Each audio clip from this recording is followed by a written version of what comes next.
বিদেশিদের জন্য একটা বিশেষ ঘোষণা।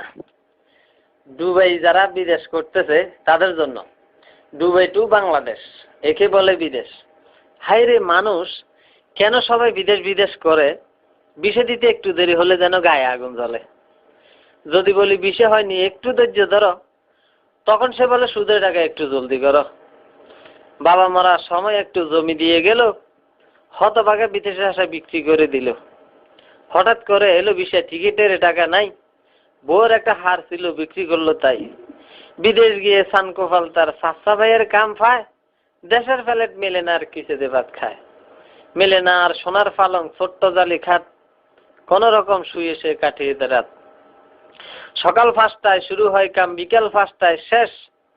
30 দিরহাম মজুরি, তার 1 ঘন্টা পায় রেস্ট।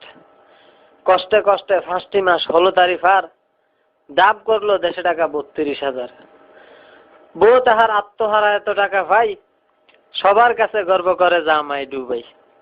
হঠাৎ করে কানন দিল ডুবাইয়ের সরকার, বাংলার মানুষ বাংলায় অফস নেই তোমাদের দরকার। দেশে যাইয়া প্রথম গল্লি বেনসন করে নেতাগিরি, কয়দিন পরে দেখি তারে টানে আকিস বিড়ি। যায় না চলা তারই সাথে বিদেশি সেন্টের বাস, কয়দিন পরে মাথা নেয় তেল গায়ে গামের বাস। অথচ বিদেশ না গিয়ে 2.5 লাখ টাকা ব্যবসা করলে ঢাকা, দেশে থেকে কামাইতে পারে বিদেশি সে টাকা।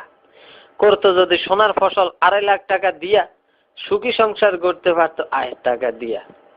ছেলে মেয়ে মানুষ করতো, থাকতো একই সাথে, নো টেনশন নো ফুর্তি, ঘুমতো তার রাতে।